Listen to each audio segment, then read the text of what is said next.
Let's talk about working with if-else conditions.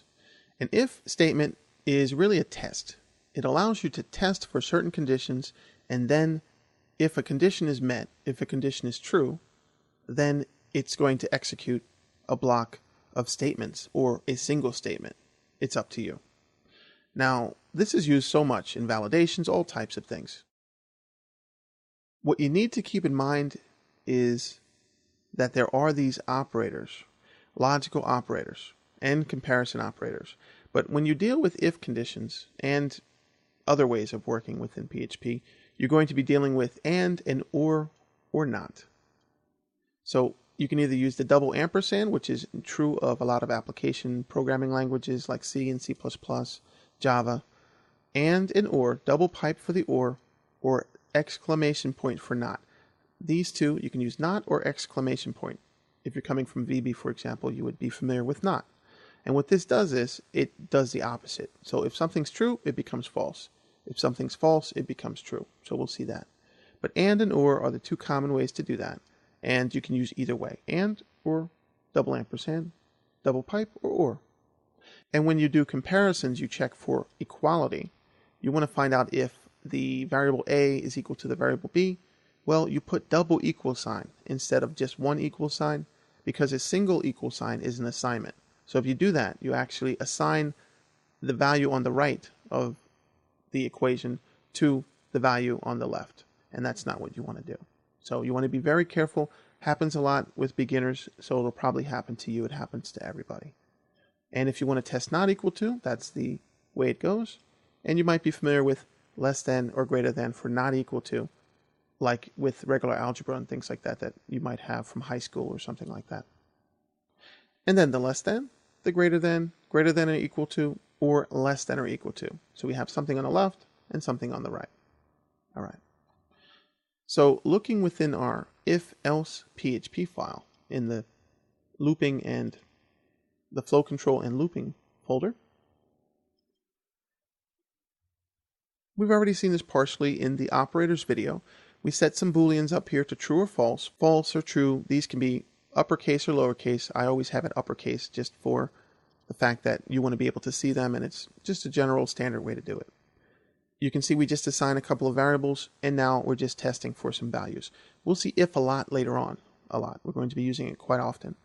So what we have here is an if statement. You can have a space or not. White space isn't important. You only use that for clarity.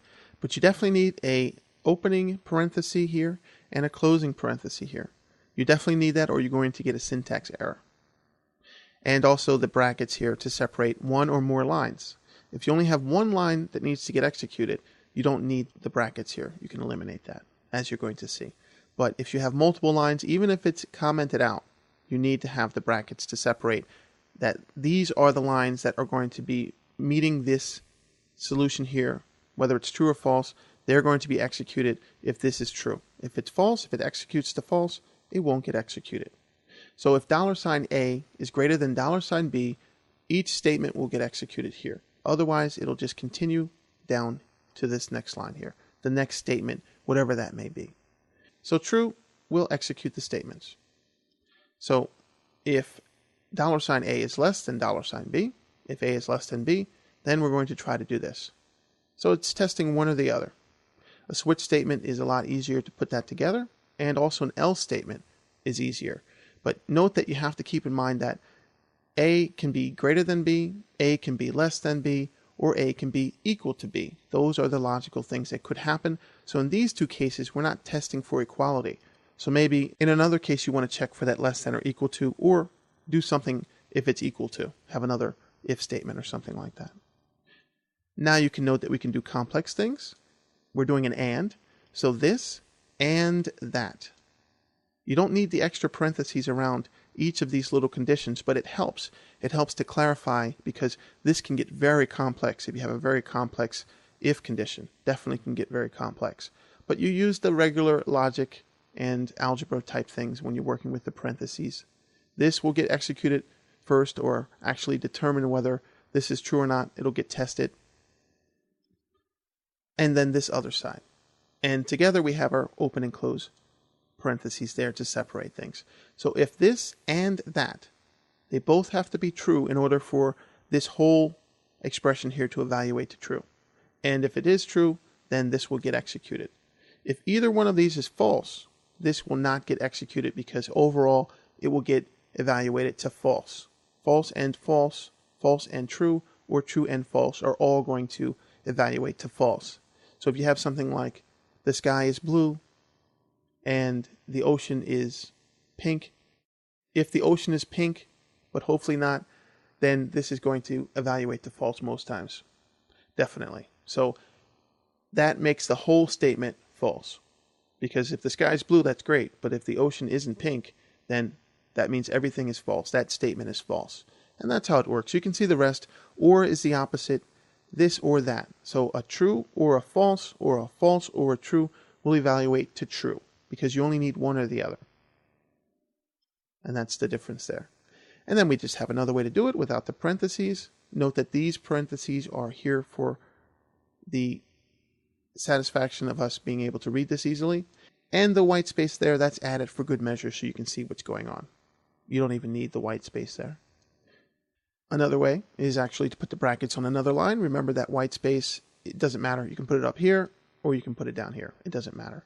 You can even eliminate that in this case because you only have one statement. But since it's commented, you need to have the brackets. Otherwise, it would assume something else and it wouldn't work correctly, or it's really not good programming style. All right, so we have else. So if this happens, if it's true, then we do this. Else, notice the brackets closing this section and then having another section. So if this is true, then do this. Otherwise, do this. So it's true, do this, or if this comes in and executes as false, evaluates to false, then we do that. And in the comments, you see another set of things here, if else and else if. So else if is another way to do this. And it works like a switch statement, as we're going to see. And note that all the actual brackets are on the same line. You can put multiple lines there if you want to, if it makes things easier for you. It does evaluate. It is perfectly fine to write things like this. You can see why it is so, because the brackets separate and the semicolons are there on those statements, on those lines. We need a statement here, a semicolon with this statement, in order to make this proper syntax. The if-else statements and statements that have opening brackets and closing brackets, they don't need to have a semicolon at the end. It's not necessary. And notice the final thing is an else. We'll see switch and how that works. And just a simpler example. Note that the else if has its own condition there that's tested. It's different than a regular else statement, as you can see. And here's another example. If something, a file exists, we have a double ampersand for and we're checking for a file existing and a particular file time being greater than regular time. So it's two different sides here. This is tested and then this is tested. And you can see how that works. But that's a standard thing that you might come across or you might need to do. And we'll just comment that out. So we have some code here, as you can see. False, true, false, true. So all we're doing is, you've seen this already, with the operators video, we're just coming down here and having if statements embedded here, inside here. No problem, right? This is an example of something that is having an if condition to echo something out. If this part is going to be true, if this is true, then it echoes this out, otherwise it echoes that out. And we know that with Booleans, you're only going to see one for a true if you echo it or print it, and on a 0 or a false, you're not going to see that echoed or printed. You have to take care of that and change it. That's why I do it this way. And those are 3 examples of that.